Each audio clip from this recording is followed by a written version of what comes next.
Indonesia bukan hanya negeri yang kaya akan budaya. Indonesia adalah negeri yang kaya akan cerita. Di Bengkulu, cerita-cerita rakyat menjadi bagian dari identitas dan pengetahuan yang diwariskan dari generasi ke generasi. Namun, di tengah perubahan zaman, muncul sebuah tantangan. Bagaimana membuat warisan cerita tetap hidup di era digital saat ini?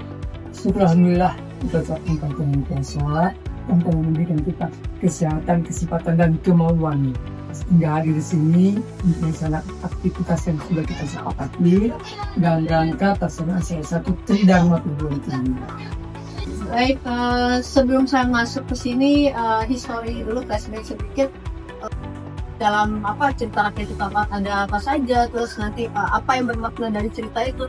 Tapi masalahnya ketika anak tidak dikenalkan dari awal cerita rakyat, ya bagaimana dia mau tahu? Jadi kita mulai dari yang kecil dulu.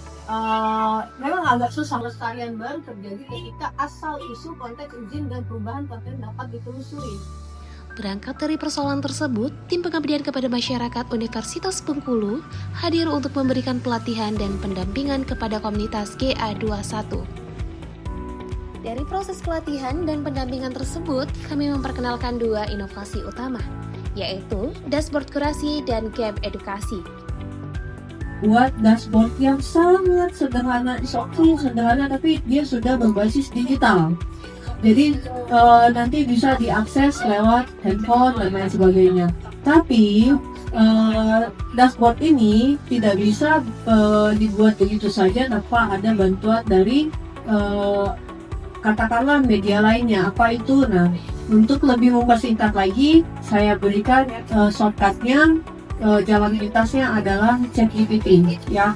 Ada prompt, ini prompt, terus melahirkan coding. Nah, ini coding. Nah, ini ceritanya bagaimana? Ya tinggal pasang-pasang saja. Kita minta yang kosong, script, kita pindahkan sini, copy paste, kita jalankan. Nah, ada dua cara untuk menjalankan ini. Kan tadi sudah di copy, bisa di sini. Ini namanya adalah script, ya.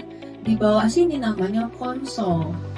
Dashboard memberikan ruang bagi komunitas untuk mengelola folklore secara lebih sistematis, mulai dari sumber cerita, metadata, konteks budaya, hingga proses kurasi sebelum dipublikasikan.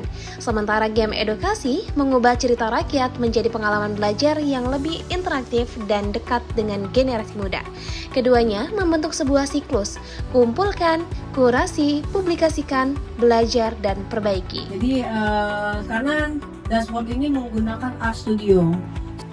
Hari ini, kami tidak hanya membawa sebuah teknologi kepada komunitas. Kami membawa sebuah proses belajar, sebuah proses yang mempertemukan pengetahuan, teknologi, budaya, dan masyarakat. Pengabdian ini kami lakukan untuk membantu komunitas GA21 memanfaatkan teknologi dalam melestarikan folklore Bengkulu. Melalui pelatihan dan pendampingan, kami ingin membangun kemampuan komunitas dalam mengelola dan mengembangkan cerita lokal secara digital.